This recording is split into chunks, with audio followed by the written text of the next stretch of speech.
We are back with another episode of the GameTime Athletics Podcast. The gang's all here. Bryan, Paul, Bo, Jordan, and we have a very special guest. The name of the game here is always to inform, inspire, and entertain. Our guest today, the epitome of it's not where you start, it's where you finish. 13-year professional basketball career and an even longer career now as a professional broadcaster for NBC Sports Philadelphia. Marc Jackson, welcome to the GameTime Athletics Podcast. What's going on, fellas? Happy to be here. How y'all guys doing today? Doing great. Love it. Love it. I'm extremely pumped to have Marc on. Obviously, he was a player for my favorite basketball team. From watching him as a player, he commentates and does broadcasts for my favorite team. And the number one reason why he's on our broadcast is because of how he inspires the youth. I've personally seen it firsthand down at Philadelphia 76ers games. Any athlete that comes to him for advice, he goes right to it and sits time aside and tries to better that athlete, regardless of who it is, where it is, when it is. That's the real Marc Jackson, and that's what we want him to kind of just portray here on this broadcast.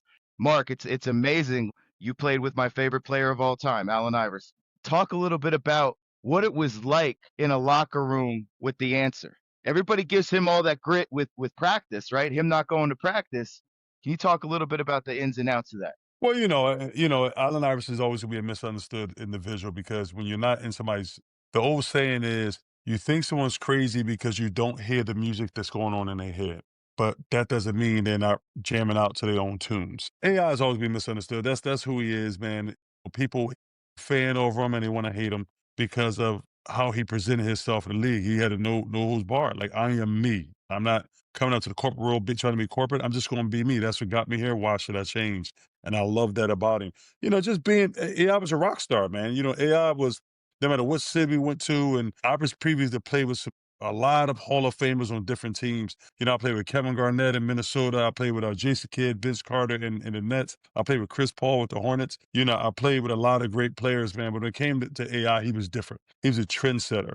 When you landed somewhere, and you see the crowd that's waiting for him, it was like going to an arena and people want to watch the Rolling Stones or the Beatles. Like, that's literally how it was. And people want to give him a lot of hate, but he was the most, not just loved by fans, he loved his fans. Like, it wasn't a one-way street. Like, he gave love to his fans. So being in the locker room with him, man, just being on the team with him, he always kept things in perspective too.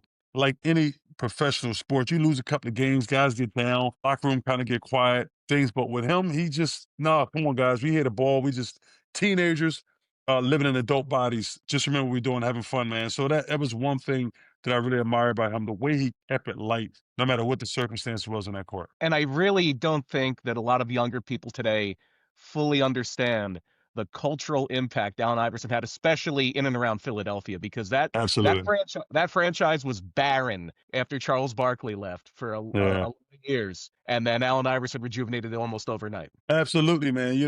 It took a play, and the best thing about it, when you look at him, I don't care how big or how tall they had AI listed, man. AI was about 6 feet, 165 pounds.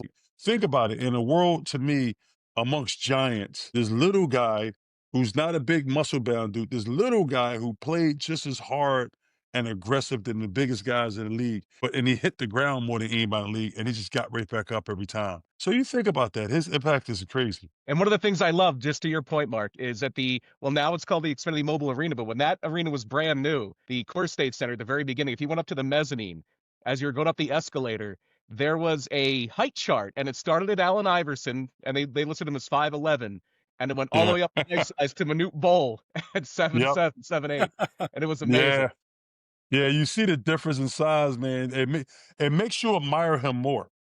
Absolutely. Because you see the height of the other guys, you see him. He's not even close to the league average in height. It just brought in perspective, like, geez, and this guy's doing all this out there amongst giants? It's pretty cool. Yeah, and a lot of people didn't realize that coming out of high school, Allen was a 5-star recruit for football. Yes. He could have gone to play probably in the pros. I mean, 5'11", he's small, 6 foot, but he's so athletic. Just to have that, and I think he made the right choice, though. It's funny how sometimes people bring football to practice, just have him throw, and we just play catch in practice sometimes because he still loved the game, but he knew he chose the right sport. So Marc played with Allen for 2005, 2006. And then he goes on, and there was the NBA players look up. They call him Big Marc Jackson. Big Marc Jackson from Philly. He gave me this advice. He was able to sit me down and talk. Gilbert Arenas brought you up. When he was playing, he was having a hard time coming off the bench early on. It says Big Marc Jackson took me under his wing, gave me some positive reinforcement, and he said that you guys would play full court one-on-one and you would work with him on the game. Can you talk a little bit about just that interaction with Gilbert? Because he ended up being a star. You know, for me, it all started with my mindset. My mindset was I was addicted to basketball. You know, I tell everyone now, like, until my children were born, that was really that was the love of my life. Literally, even when I got married, she was not above basketball. Basketball was the love of my life, and that's the way I lived life because I knew what basketball took me from to where it took me to. So I was always on the court. You know, a lot of NBA players, they might get their hour before practice workout. For me, I was always in the gym like 3-4 hours before practice, lifting, getting shots up, shooting 1,000 free throws, but also doing drills that I used to do when I was growing up in Philadelphia with a guy named Jar Harnett. You know, a lot of full court shooting drills. A lot of guys wasn't there as early as I was, so I did a lot of that. And then Gil, the thing that intrigued me about Gil when he was drafted, he was a top five. He was a top five talent, but he went second round because they questioned his immaturity, which was a legitimate reason too. But it was interesting because during a press conference, it was Gilbert, Jason Richardson, and Troy Murphy. Troy Murphy and Jason Richardson were both lottery picks. So Gilbert was second round. And I remember the press conference, the true story, I remember in the press conference, all the questions are going towards Jason and Troy Murphy. And Gil just sitting there. And I just looked, Gil just sitting there, and all the questions going there.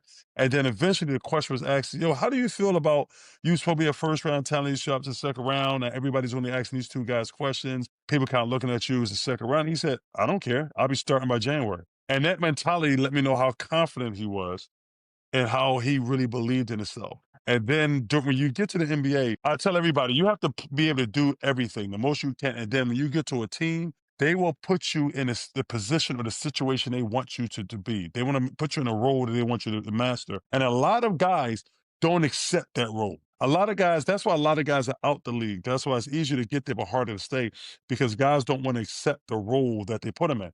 So Gilbert got there, and Gilbert was like, wasn't playing him. We had a lot of older guys, and he was getting frustrated. He was getting extremely frustrated. And then it got to the point where he was starting to kind of show his frustration. And to me, that's the worst thing you do because then it bothers the locker room. And I told Gil, I said, look, Gil, like, you can't be that way, man. You just got to work on your game and your time will come. I said, everybody's like popcorn. Everyone's going to pop if you work hard. You just might not pop at the same time. And he's like, and I started breaking them out. He's doing the drills with me. Got to the point we play one-on-one full court. You know, Gilbert was one of the fastest guys to ever play in the league. So for me, I wasn't picking him up full court, but I was picking him up at half court, 3-point line. But I grew up playing against point guards one-on-one full court. So I was able to handle the ball. And he was playing one-on-one full court, got a lot of shots. He was there 2-3 hours early before practice with me, stayed 3 hours after practice with me.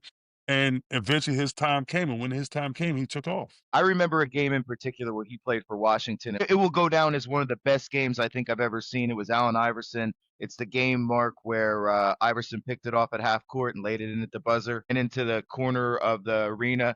Fans are hanging on him. He's yelling, this is my house. This is my house. 3.9 to go. The steal by Iverson. Posting in. He wins it. He won the game. He won the game.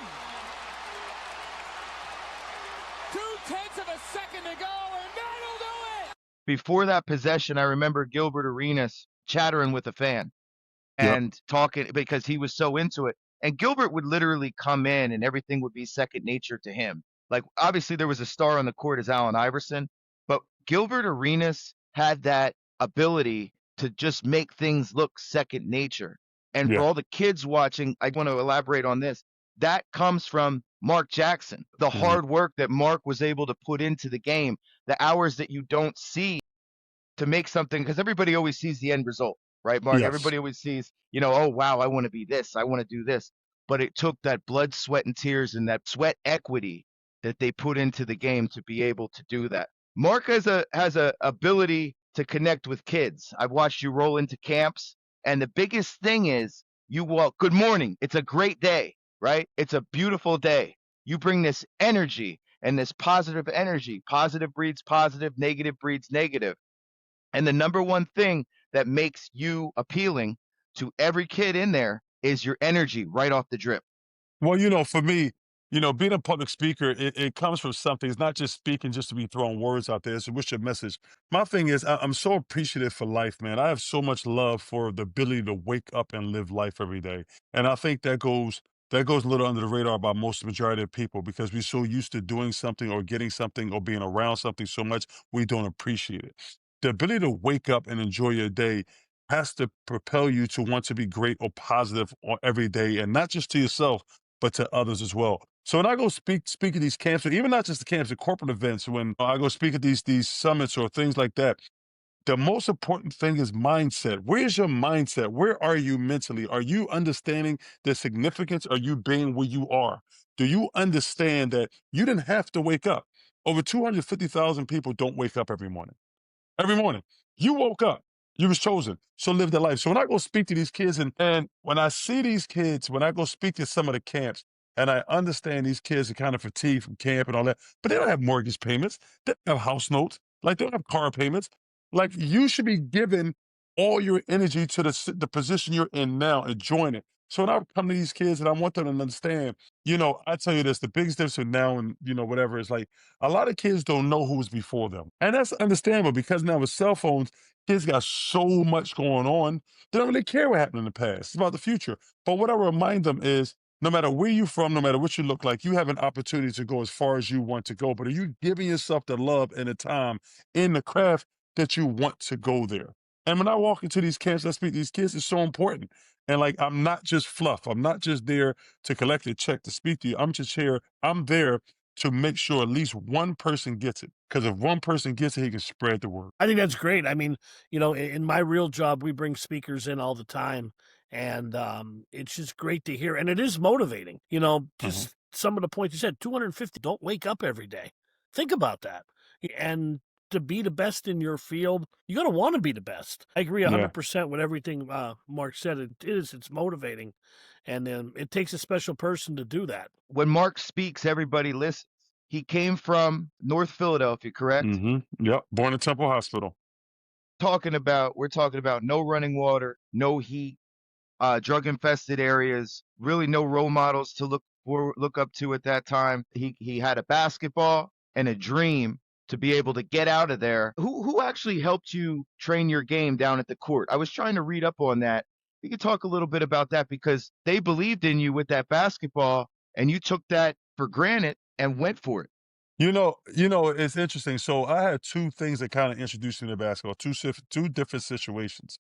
When I was in the fifth grade, I was bullied a lot as a kid because I was different. I was very quiet. I was bigger than everybody. So when I was at elementary school, I was at a school called Clymer Elementary at 12th and Rush, right off of Broad Street in North Philadelphia. And I went through the school year. It's almost the end of the year. And this teacher in the sixth grade named Mr. D.C. Williams, I'll never forget him, had the old Lincoln Continental car that was two-tone, had the tire outprint on the back. He brought me in front of his sixth grade class.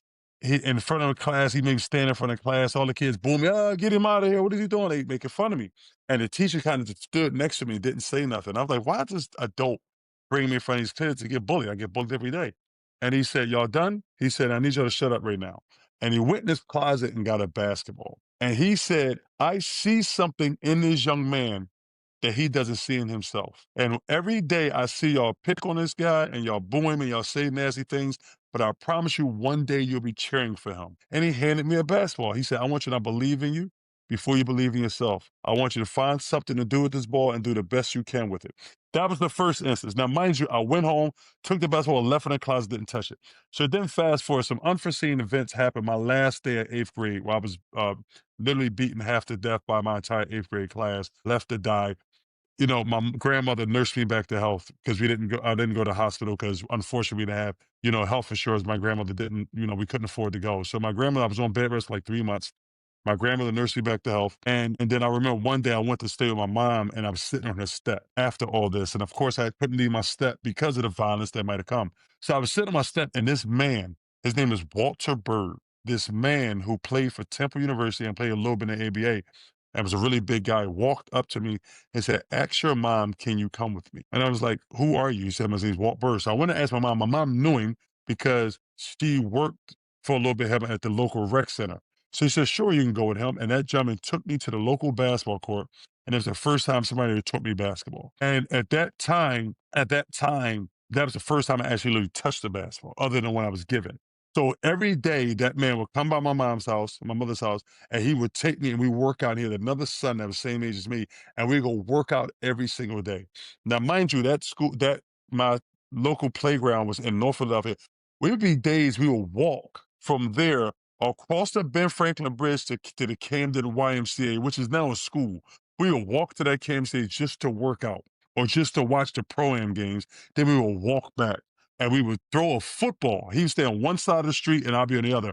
We would throw a football back and forth across the street while we walked to New Jersey to the YMCA and then walk back. And we would do that and we would work like that a lot. And that taught me work ethic. So as I got older, I kept that work ethic. After I stopped working out with Mr. Bird, I kept that work ethic. Every time I work out my sons, I require that work ethic. I'm in the weight room 7 days a week. So I take that competitiveness, even though I'm not playing anymore, that's my competitive. That's where I release that competitive nature.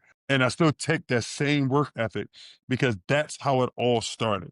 If I was come out there with a bad attitude and not want to work hard, it could have went left. But because I came out there and it gave me something to do, other than sitting on my step, I loved every minute of it. Wow. Now that's inspiring. I did not know that story about you, how you were almost beaten to death, obviously nursed back to health by your grandmother with no health insurance. I mean, that's an inspiring story. I knew nothing about that. I think it's incredible how you overcame that type of adversity and the fact that how he is today. Think about it. 16-year commentator working with NBC, Philly. Played in the NBA, traveled all over from city to city, all over the United States, going into packed arenas with 30,000 and played in big games. The athletes that he's been able to talk with and, playing for Temple University, 3 blocks away from your house, being able to play under a legendary coach. Can you talk a little bit about that? I know, Bryan, you're familiar with the Temple area. That's your yeah, backyard. absolutely. Yeah, well, yeah. Obviously, when you think Temple basketball, you think John Cheney, just Yes. a legendary presence, a guy who really sometimes people find the right place for them, and John Cheney was meant to coach in Philadelphia. Yeah. So what was it like learning from him for 2 years? Coach Cheney, everybody speaks about his basketball knowledge, his zone defense. He had one of the greatest zone defense schemes in the history of basketball that people still cannot figure out. The perception of Coach John Cheney was he's this mean guy because he never smiled on a basketball court. He's always barking at referees, always adjusting his time. But those that know him knew he was not that at all. He was our father. He wasn't our coach. Every player, no matter what race you were, no matter where you what country you were from, if you have foreign kids too, he was your father. At Temple, that's how you looked up to him.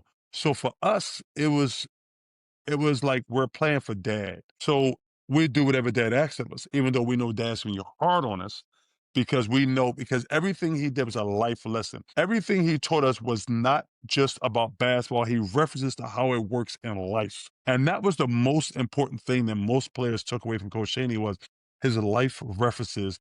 And what you think you have in a basketball court is nothing compared to how it is in real life. So for Coach John Cheney playing in some big games and the way he taught the game and the way he came at you was like, he came at you, he was hard on you, but he loved you. And he loved you. So we built a relationship with you and he let you have it, but he also gave more love than anyone could ever do as well. And that's such a perfect metaphor for the entire city of Philadelphia. And Absolutely. It reminds me of something that I've heard somebody say about the East Coast versus the West Coast, where the East Coast is kind but not nice, and the West Coast is nice but not kind. Where if you're broken down on the side of the road, somebody on the West Coast might say, "Oh, that's a shame. That's a shame. Good luck." And somebody on the East Coast is going to yell at you, "What were you doing?" and then help you change the tire. So even find it a little bit, Mark, rewinding to high school at Roman Catholic, and then just that basketball environment in the early '90s of Philadelphia. Rasheed Wallace is tearing it up in North Carolina. Yeah. Eddie Jones and Aaron McKee are making that great run to the Elite Eight at Temple. What was the basketball culture like there, and as you were coming through high school and even a little before that? So the interesting thing about that is Philadelphia was a hot spot for basketball, man, because all the high school teams. So I went to Roman Catholic, to me, the greatest school in the history of civilization. And then you got Simon Gratz, which was the #1 team in the country.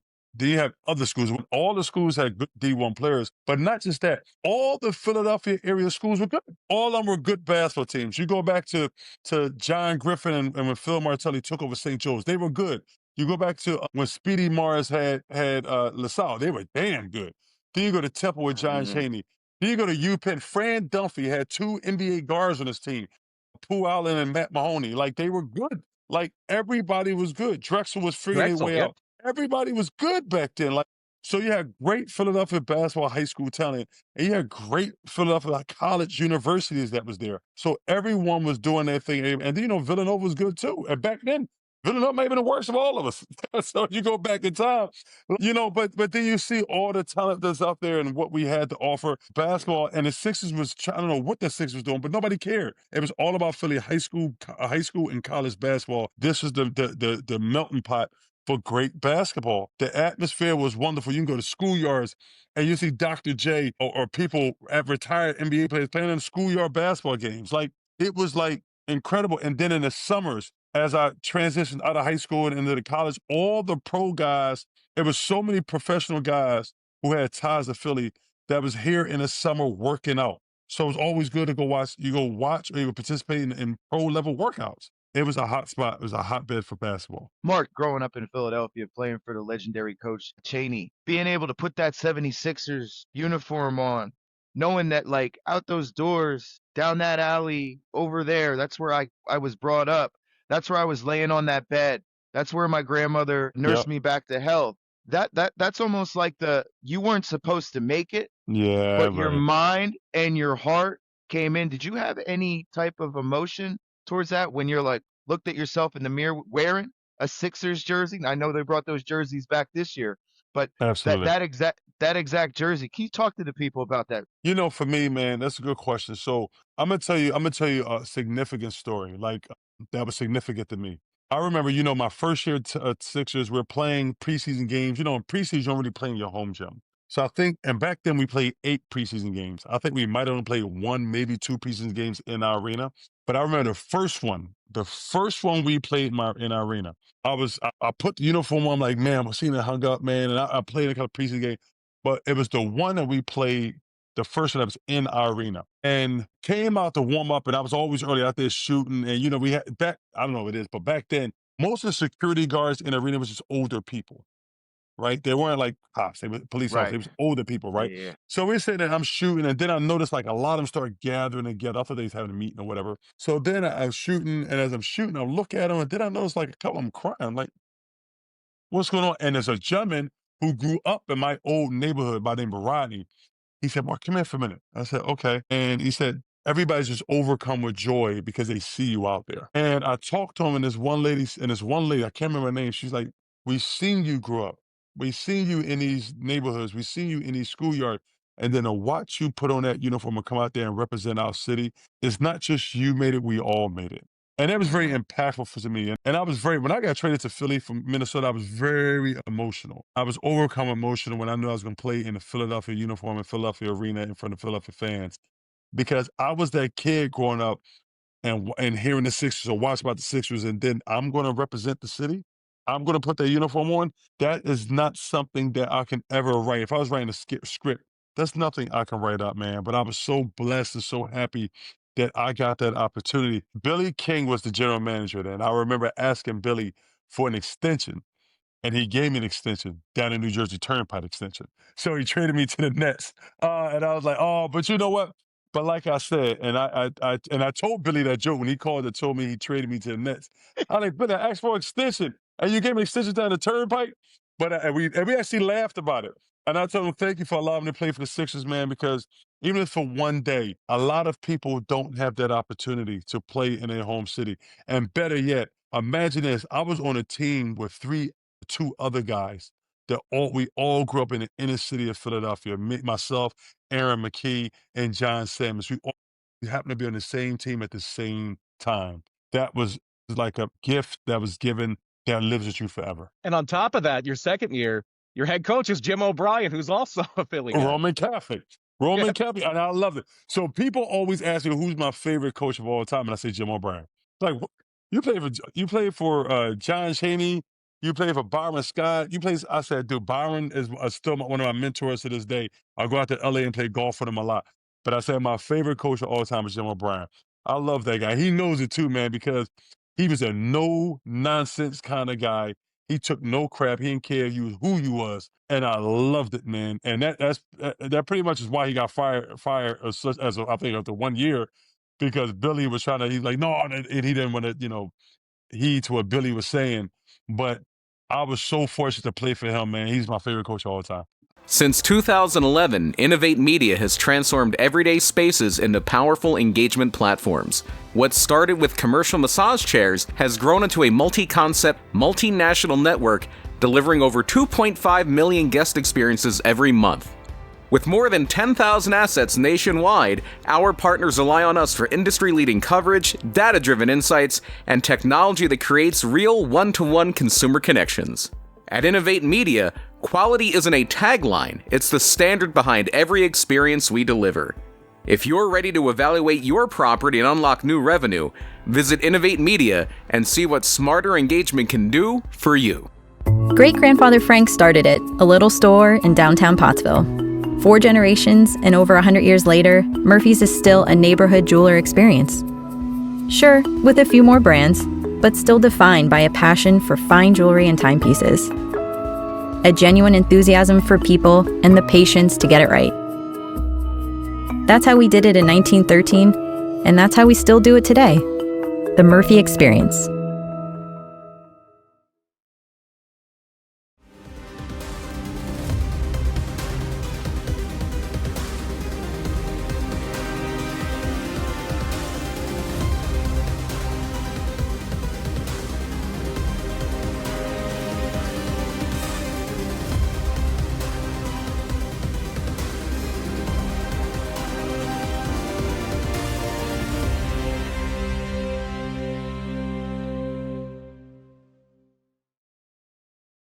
I was at the game. Obviously, Iverson, I remember it well. Iverson gets doubled in the corner, and double team comes. He hits you with a pocket pass. You lay it in the game winner. That was for you to hit such a clutch shot from a big name player, believing in you right off the double team. He could have easily tried to split and try to do something crazy. He made the basketball play, and you hit the game winning shot. They've added 5/10.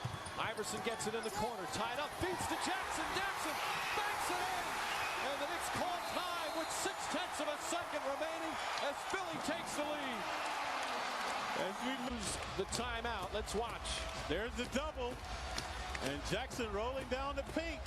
Kurt Thomas, a belated attempt to deny him. A great pass from Iverson out of the double team. If you're going to double, don't give him an opening to look inside like they did there. Got to take that away. That's why you're doubling. That's things you imagine as a child. That's things you imagine as a pro. Even when you're training, you're working out, you want to be put in those situations. Now, I'm not gonna say a lot, but some players don't ever want to be put in that situation. They can't take that pressure. But the way I trained, the way I worked out, I was added to the game. Like, I wanted to be put in those situations. I put myself in that situation where I made myself available to receive a pass. A lot of people are high. A lot of guys don't want that smoke. I loved it because that's what it's about. Pass or fail. It's about accepting challenges. So for me, that is the situation that I wanted to be put in. And I was put in a situation that came through. The Kobe Bryant Mamba mentality, right? Mm-hmm. If I'm nervous, I'm not prepared. But if I'm confident, I prepared to succeed. Yeah. Hands down, that is just so powerful, guys. If you're nervous for something, chances are you didn't get up and do it 100,000 times over. For my basketball players, we call it the 10,000 rule. Do it 10,000. Did you take that shot 10,000 times? No. Well, don't shoot it. If you're not going to put in that blood, sweat, and tears, and you're not going to do it regularly, repetition, obviously the father of success, if you're not going to put that work in and get up at 5, get up at 7, 9, like the Kobe Bryant splits to be able to hit that shot. Kobe used to run to the elbow because that's a shot he knew. One of the game winners Kobe hit, he kind of just put his head down and was like, I got to get to the elbow. So he sprinted to the elbow, rose up, and hit the game winning shot just because I'm confident enough, because I prepared enough to be able to execute that. I know you elevate hoopers from campers, from college athletes to NBA players, everybody you mentored just from that type of Mamba mentality. Do you have any Kobe Bryant stories? Did you ever get to chit chat with him and talk with him about anything? Because you live by his philosophies. You know, did I have a chance? Let's just say Kobe. So, interesting story. When Kobe's father, Joe, first retired, when they literally first landed on a plane from Italy, they came to McGonigal Hall in the summer. That's when the Sunny Hill Basketball League was going on. And they came straight from the airport. And the league just ended, and I just get finished playing. So I used to help out breaking chairs down and stuff. So Joe come in with his wife, his two daughters, Shay and Sharia, and his son Kobe. And they come in and he's like, yo, how do I get my son in the league, John? Because he knew my coach, John Arnett. He was like, well, the game's over tonight, but we'll put him on the team or whatever. He's like, my son is addicted to the game. He loves the game. He said, oh, yeah, he needs to hang with Mark. And he pointed to me. And he started helping me break down the chairs. So that's how I first met Kobe and his father. Now, fast forward much past that.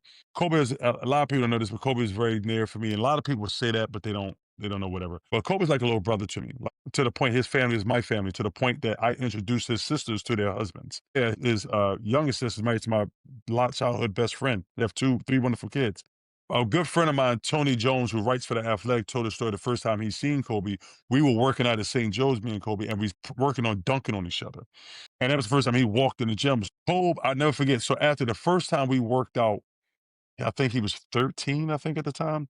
The first time we worked out together, after he asked for ice. So we got ice, he put ice in this. We're doing putting ice in your knees. I think he was 13 at the time, maybe 14. I think he was 13. So we're doing put ice in your knees. He's going to have a long career. He was 13 or 14 max. And that was maybe a month after they moved back from it. It was the first time we worked out together. He was icing his knees after he finished working out. Like the mentality to know, I'm going to get there. It's not like when or when. I know I'm going to get there. What I'm going to do to stay there. He had that mentality before he became the Mamba, before he became the Kobe that the world knows. When he was a teenager, he had that mentality because he knew he was going to get to where he had to go because all he cared about was basketball. And it's interesting. And let's go back to something you said earlier about repetition. I have three sons.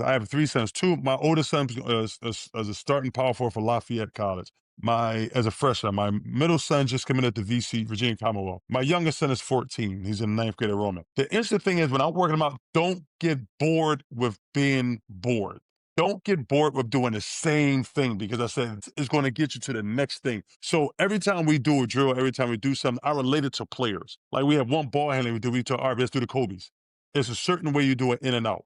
And what it is not nothing fancy. It's just a way to create space. Because a lot of people think when you try to make a shot, you're going to get 6 feet of space to get your shot off. No, it's going to be 6 inches. And Kobe has certain things he used to do to just create 6 inches of space to get his shot off. So we do certain things like that. We have a post play we do, a post drill we do. There's a certain move that is called a Malik Rose. So we do it. Let's get it. Give me 100 Malik Roses. We do it over and over. It was the one post with a Malik Rose who was like a 6'5" power forward. Used to even get a shot off. I said, let's do a bunch of these. Everything I do is related to experience that I've had with players that's been in my position that I know can help my children, that can help others. So when it comes back to Kobe, man, I knew what Kobe was going to be when he was 13, 12 or 13, when his dad first retired. That a lot of people don't have that mentality. He had it back then, but they just labeled it Mamba mentality. But that was always Kobe from day one. That is amazing. I'll tell you something. He talked a little bit about training his sons to be able to sidetrack their mind. Don't let the kid get bored where it's not fun to him. When a boring situation occurs, make it exciting. We talk about rebounding mindset. The game's changed, Mark, with you don't see too many post moves. It's a fast-paced game, and they see the game kind of up tempo. Back when you played, I admired that deep post position, right? Where you would get the ball down low. You would be able to practice on your footwork, the entry pass leading into you getting position inside above the block, being able to use some shoulder feel and being able to drop step hook or a Kevin McHale up and under. The game's changed in that aspect. And I still, as a college coach, want to bring light to that post move because I think it's so important. Let's face it, when you get inside that lane, we just had Coach Flannery on. When Bucknell upset Kansas, the point guard crossed the court and the post guy are all on the same page. He was able to swim with footwork, with ability to get open, put himself in position to hit a hook shot to beat Kansas, and his guys were all on the same page. a Marc Jackson era when you used to have post game consistently to where it is today in 2025, and any advice you could possibly give the kids with a post game, because I know you still believe in it deep in your heart, right? All right, so here's the thing. A lot of people say the post game is non-existent. It's about getting a bucket. So everybody wants to copy the NBA with not many guys post up in the block, but the three-time MVP Jokic posts up in the block. But he also operates from the top of the key. If you can score and be unstoppable in the low post, but you can pass out a double team, your post game is still viable. You look at a lot of college teams. A lot of college teams want to emulate the NBA, but if they have a guy who gets buckets on the low post but can also defend on the other side, they're going to throw them that ball in there. But the key to that is you have to be able to throw out of a double team.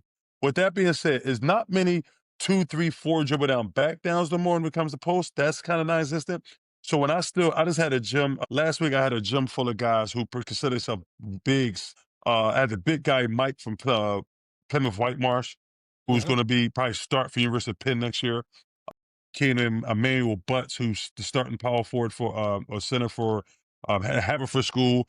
I had Justin Bob, the starting power forward center for Egan. I had who else? Jalil and Sabir, who are the two post guys for the Roman Catholic. I had a gym full of big guys. And I had my ninth grade son, Shane, who's 6'6", as a ninth grader. So, and we working on certain things. I said, listen, there's no more that 3-4 dribble that back down. I said, if you can catch and rip through and get middle for the jump hook, or you can catch and go quick, that's acceptable. Or if you can pin somebody for a high low, that's acceptable. But most importantly, you have to be able to defend on the other side so you're not a liability. And if you look at most of the old-fashioned big guys, not all, but the way they're attacking guys now, if you don't think you move, they put in your pick and roll. So if you can't guard pick and roll, you're going to be off the court. And they say, see, post guys can't play these days. But, for example, I don't care who University of Pennsylvania got on their roster next year, the big kid from Plymouth Whitemarsh, Big Mike, he will be starting for Penn as a freshman next year. That kid is big, strong, knows how to steal. He's going to be darn good for that program. But most importantly, I say, look, if you can't guard the pick and roll, your butt will be on the bench. Your butt will be on the bench. When it comes to these post guys, I tell post guys, you got to be able to guard the pick and roll. You got to be able to hedge and recover. You can't be a liability. If your team decides to switch, you don't have to guard a guy for the whole entire shot clock. You need to guard a guy for 3 to 4 seconds. Work on guarding guys. The best thing for me is, and I did this a lot with my younger son. My oldest son, Sharif, who's at Lafayette, he's a 6'8" power forward, right? I had Sharif play one-on-one with guards. I had Sharif guard guards. Sometimes he would never be on offense. He just had to guard guards. Said, I know you can score, but they don't care about your scoring if you can't guard at the other end. And I said, you're only 6'8", so you got to be the guard 5, 4, 3, 2, 1s. Everybody.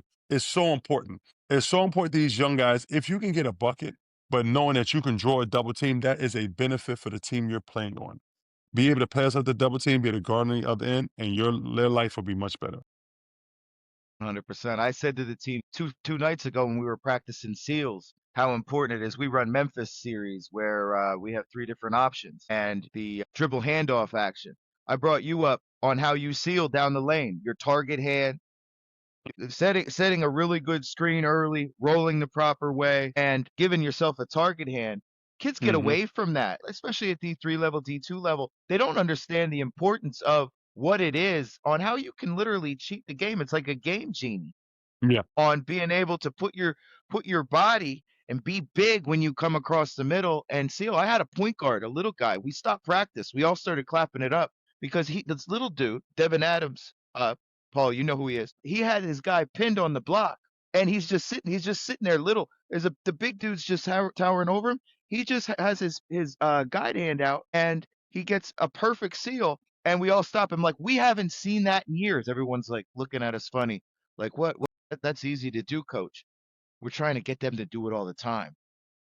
We talk about the rebounding aspect of boxing out. You know, Dennis Rodman was probably the best rebounder of all time. And everybody kind of is like, well, how is he the best rebounder of all time? A Dennis Rodman story that I watched his documentary, Dennis is just standing underneath the rim. And Isaiah's shooting. I think it's when he was with the Pistons. And Isaiah walks up to him. He said, Dennis, what are you doing? He's like, I'm counting how many times your ball rotates. Yours rotates about three times before it hits the rim.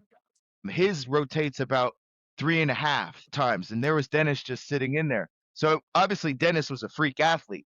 Long, big, did everything the correct way, sealed, put his body in positions to get rebounds. But the guys who would do the film work, like Dennis and like Kobe, and understand the longevity of everything, he basically was standing under the rim, knowing which player, if they were to miss, on how many times the ball rotated and area of the rim that it hit, to be able to get in position to get the rebound. You talk a little bit about rebounding, Mark. Yeah, so my thing is about this. So the thing is sight and flight. I believe if you see the ball in the air and you watch it hit the rim, you know where it was going to go. A lot of people think just by box out, I'm going to get the rebound. No, it starts way before then. It starts with making contact with your guy and looking at the ball, not worrying about your guy. If you make contact with your guy and hold him off, and not just touch him, but move him backwards. Right. When you do that, but you're looking at the ball, you can see where the ball's going to hit the rim before it hits the rim, and you will know where it's going. So Dennis Rodman specialized in, he would see the flight of the ball. No, he can see as it's approaching rim, he's seeing where it's going to hit the rim, and then you can know, if you've been paying attention, where it's going to come off. A lot of players don't understand that thing. That's the most important thing in rebounding. Holding a player off and watching the ball hit the rim, you can time where it's going. And you don't have to be a high jumper. You don't. One of the best rebounders I personally played with was a guy named Danny Fortson when I was at Golden State. Danny Fortson averaged 16 rebounds a game every year because he watched the flight. He hit you and watched the flight of the ball, and he knew where it was going to go. He knew where it was going to go. And that's how he was able to get it. And a lot of times you're not going to be able to jump up and grab the ball 2 hands. You might get to jump up and smack it to another direction that will come to you. Like tap, like Dennis Rodman did. Dennis Rodman did that fantastic. He would jump up and tap it to another location where you can go get it. A lot of guys don't understand it. They just think it's box out. No, you have to see the flight of the ball. That's next level. Hey, we want to talk about where the game is now. Obviously, we had Coach Flannery in on NIL. The NIL changed the game for a lot of these kids. A lot of these kids are the breadwinners for their families, guaranteeing their self a purse. I know you have 2 sons, a third coming up through the rankings. You know the language of the NIL very well. We saw your thing on Billy Lang. Now, I know Billy from being part of the Sixers and everything like that. We talked with him a lot back in the day when he was actually an assistant coach for the Sixers. So he recruits your son. Can you just talk a little bit about NIL situation with Billy and now how he took a job as an assistant coach in the NBA? Well, I think it's 2 separate things. So I represent my sons as their agent. But the contacts I have in general managers and all that stuff and finance people, I represent, I'm not a marketer, I represent them as agents. And I don't charge them. All they got to do is pay the lawyer fee who reviews the contract. The interesting part about the situation with Billy, first of all, that post I put, I got a lot of death threats from that. Or I got death threats. Billy has some people that love him, which is fine. I don't care. I still kick anybody's. Less than a month before the first official practice, the coach, Billy Lang, who's a dear friend of mine, left to go take the Knicks assistant coaching job. Now, I know a lot of people saying that's a bad look. I even said that's a bad look. But with that being said, he did what's best for him and his family. I just know he was recruiting my son, and I know Billy from NBA. I also know Billy's beloved by all NBA players. So while he was recruiting my son, Sammy, I literally looked him in his face in front of my son's mother and all his coaching staff. I said, Billy, I know you before St. Joe's. I know you be loved by all NBA players. I know you're going to be back in the NBA eventually. How can I be sure you're recruiting my son to come here to play for you and you're going to be here? And his word for word statement to me was, I can't see myself leaving St. Joe's going to be an assistant coach at the NBA. Literally 3-4 months later, he's not an assistant coach in the NBA. How do you feel if you one of those players that he recruited? If they got freshmen there who came to play for him, and then before they freshmen start, he's gone. Then we talk about loyalty in the game. People get mad with these players transferring. I got a lot to say about that. Players transferring every year, leaving school and not affiliated with no school. I understand that. But what I'm saying is, understand it works both ways. It works both ways. Can't be hating on these kids and not judging these coaches the same.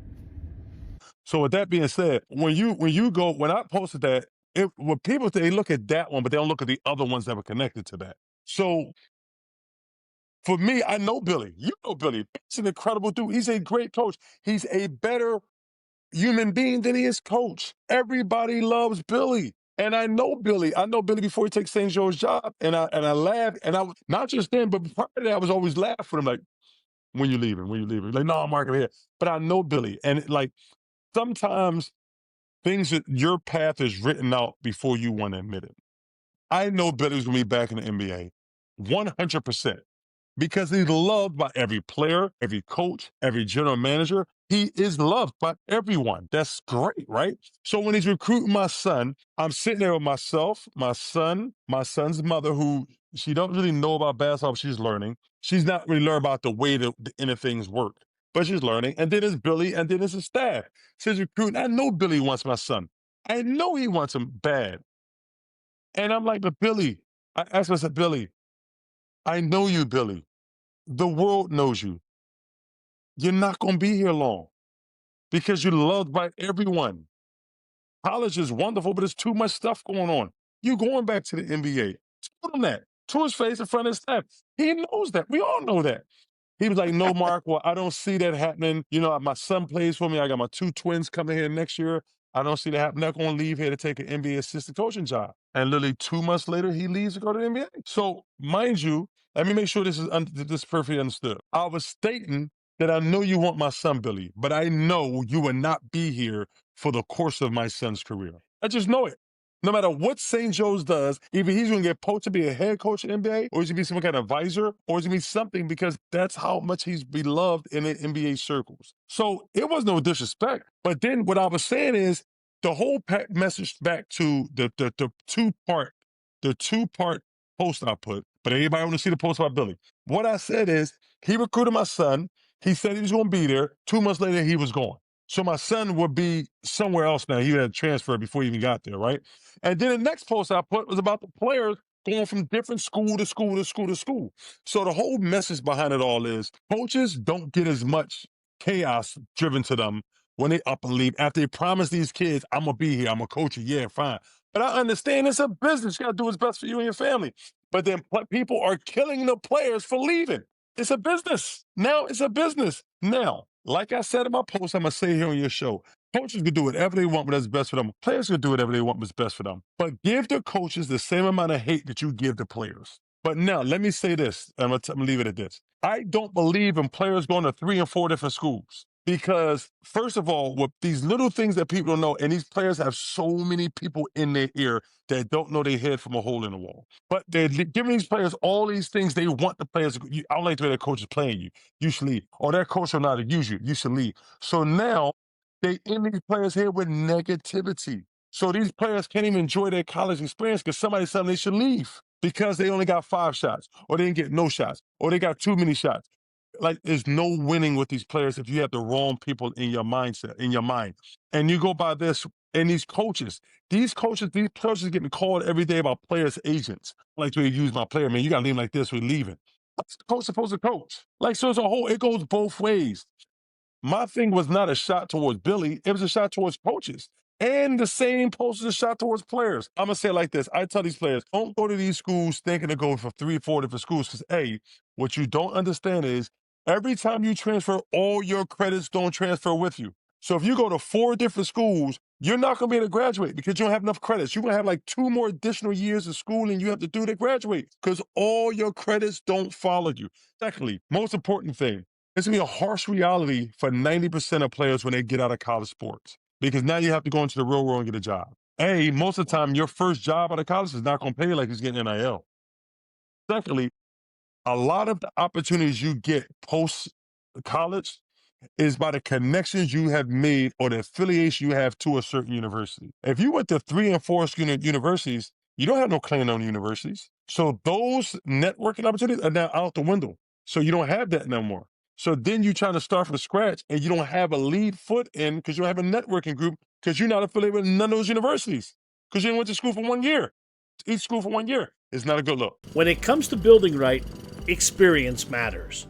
For generations, Heim Construction has delivered quality craftsmanship across custom homes, renovations, commercial projects, concrete work, and infrastructure construction.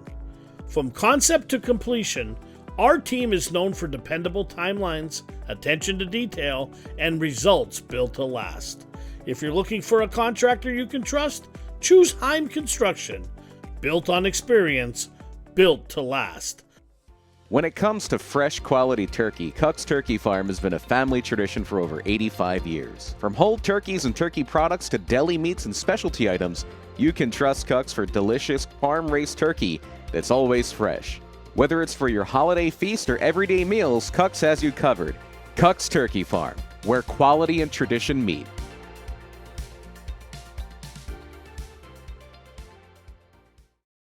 Looking for insurance that fits your life and budget? Jeremy Baczynski with State Farm is here to help. From auto and home to life and business insurance, Jeremy creates a personalized coverage plan designed around your needs. Get a quote today at ilovethefarm.com or call us at 570-622-5684. Mark, a question for you. Seeing the transfer thing, I know how you feel about it in college, but we're even seeing that trickle down now to the high school level where kids are, they're at, Roman Catholic. The next year they're transferring to Father Judge. And you're seeing more and more at the high school level. Bryan and I do a lot of high school games.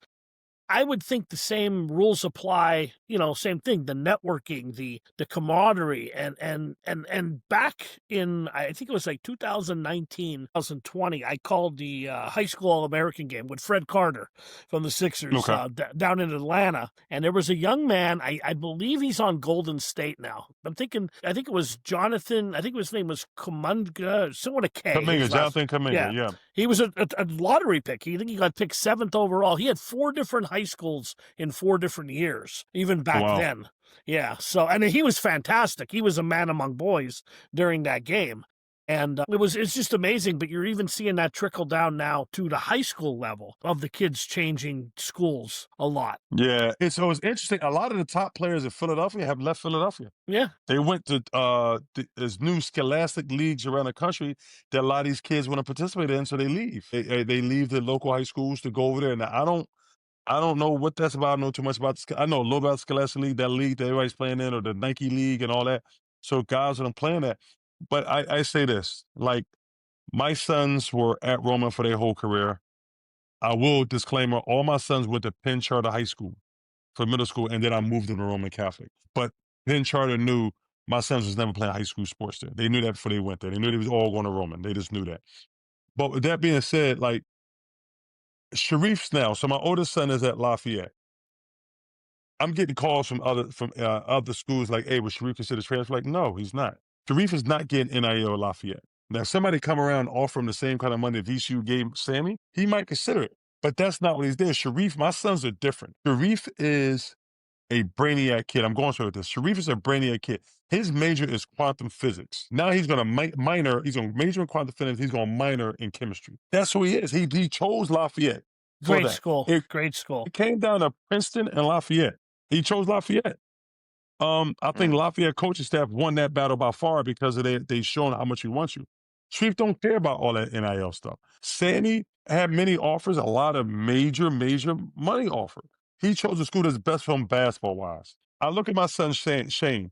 My son Shane this summer had an offer to go to FC Barcelona and be part of their youth development program. He would have went, but his mother said no, because unfortunately I'm divorced. So she didn't want him to go. So he's at Roman. He's not leaving Roman now. He's going to be at Roman. But he had an opportunity to go play for Barcelona, be part of their youth program, which I have a couple of friends whose children do play in their program. I think everybody's fit is different. It's best what's up to you, but everyone's opportunity is not the next person's opportunity. You got to be real careful with who you follow. Like the Kuminga story, I did not know Kuminga was at 4 different schools. Yeah. It was at least 3, I know that, yeah. I do know this, respectfully, I mean, no disrespect. He probably had a handler, and the handlers are the ones that control these kids because they want to control not just their trajectory, where they're going, but they want to control what the benefits they get from it. And I remember at one point where a certain school was recruiting Sharif, and he mentioned, hey, Mark, somebody said I should talk to them about recruiting Sharif. I said, I'm going to tell you this now. My sons don't have no handlers. And I said, if anybody tries to tell you to talk to them about this, give me their name and I'm going to kick their ass. I said, because I don't play that. When it comes to my sons, you only speak to me, you speak to their mother. And you speak to the high school coach if you want to get some information regarding basketball and all that. I said, but we don't do that. But a lot of these kids got handlers at younger ages. So you talk about the transfer portal that's going on in high school and also middle school. A lot of these kids got handlers in middle school now. And that's just pushing a lot of this. Which is crazy because you got kids who are under 18 years old getting recruited on a Instagram message by a grown man. They DMing kids at 13. Grown people DMing kids at 13, 14, and the kids, because the kids think they know everything, they interact with these kids and get stirred by where they should go because of this random stranger that's in their DM. It's not right, man. Game's And changed. it's actually Game's illegal. It's changed. illegal in some states. Yeah. They got to clean it up. Jordan, They one gotta more clean I that want to up. ask Mark. Mark, your youngest son that's playing at Roman now in 9th grade, will he play varsity this year? He's going to swing. He's playing varsity at NJV, yes. Because they're actually playing. I'm the play-by-play broadcaster for Hazleton. They actually play Hazleton this year up in Hazleton on a Sunday. So looking forward to hopefully we get to see you at the game. Yeah, I'll probably be there. That'll be awesome. That's awesome. Hey, you got to escort that man in from Hazleton. You got to give him that Hazleton love, Paul. Absolutely. When is that game? When is that? It's December 7th. It's a Sunday game. It's like 2 o'clock in the afternoon. Perfect. I mean, it'll be. I just want to see Roman because a lot of Bryan and I did a bunch of high school games last year, and I think we called the Loyal Saw girls state championship game, but I know Roman was playing Saturday night against Father Judge. It was up for the state champ. We didn't get to go to that one though, but we're only about an hour away. So we did see a little Devon Prep. We did see a little Devon Prep. We did see Devon Prep. Yeah. Okay. Yeah. All right, we're gonna go into the fast break questions. We're gonna put former NBA athlete Marc Jackson on the hot seat. Whatever comes to the top of your dome, Mark, just rattle it off first thing. Let's start it off. You ready? Yep. Dunk on someone or block their shot? Dunk on someone. Favorite arena to play in? Lakers Arena. It was the Staples Center. I forgot what it's called now. It's a new name. Lakers Arena. Favorite coach ever? You said Jim O'Brien. Roman Catholic, 76ers. Jim O'Brien. That's that Philly, baby. You gotta love that Philly. That is loyalty. That is loyalty. Favorite teammate you ever played with? It's not one. It's so many. So many. If I had to pick one, I would say, oh man, it was so many. Kevin Garnett. I love that dude. The ticket, man. The big ticket. Who was the toughest player you ever had to guard? Amari Stoudemire, his rookie year. He gave me 45, and I got all 45 of them. Hey, favorite big man of all time?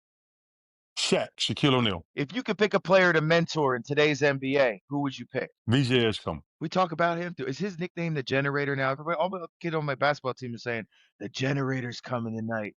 The Generator's fearless. Is that his nickname now? Or was that said? Or are they? No, because of his energy, that's his nickname, man. His energy's off the chart, man. And because of that, they call him the Generator, man. Which he should be. Young guys shouldn't have no pace. They should be just on 100% of the time. That is unbelievable. Yeah. Everybody looks at his athletic ability and how he gets to his position, but his mind is more ahead than people think.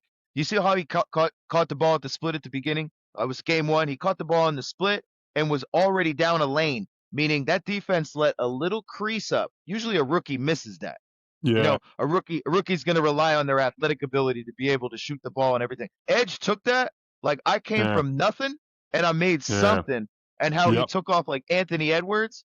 And you know what's crazy? He brings that Philadelphia grit, that blue-collar grit that I love. He fits in well. We've been crying out for that. We've been crying out for that. We got a couple of those. Grimes is on that path, too, man. He has a motor, so it's going to be good. I can't wait to get McCain back in there. They're going to have Nick Nurse, boy. Nick Nurse isn't going to sleep at night. We're going to find a way how to get minutes for all four of those guards. It's going to be so interesting. Marc Jackson taking time to come on our broadcast and podcast. This is amazing. We talked about everything. We talked about him being a teammate with Allen Iverson, different moments like Kobe Bryant, him playing with the big ticket, him talking about mentoring kids at camps and being able to inspire the youth and bring energy. We talked a little bit about the NIL. Billy, he loves you. Obviously, you know, I love you. Philly fans love you. We all love you. There was nothing personal. He just wanted to kind of clear that up. Marc Jackson is an inspiration to the youth. He's an inspiration to anybody coming up, whether it be from an athletic position or anybody who's struggling in life. He will always take the time to talk to any kid. That's why we have him on the Game Time Athletics podcast. Mark, I'm going to let Bryan take it home, but we really appreciate you. I'm going to see a lot of you down at the what is it now? What's the arena called? They changed the name again. The Exmo, Xfinity Mobile Arena, the Exmo. Exmo, baby, Exmo. I didn't know that was a nickname until I heard Kate Scott say it last night. They said it. I was like, ooh, I'll take Chelsea Kate. I'm running with that. Exmo, yeah, I that's like something. I love it.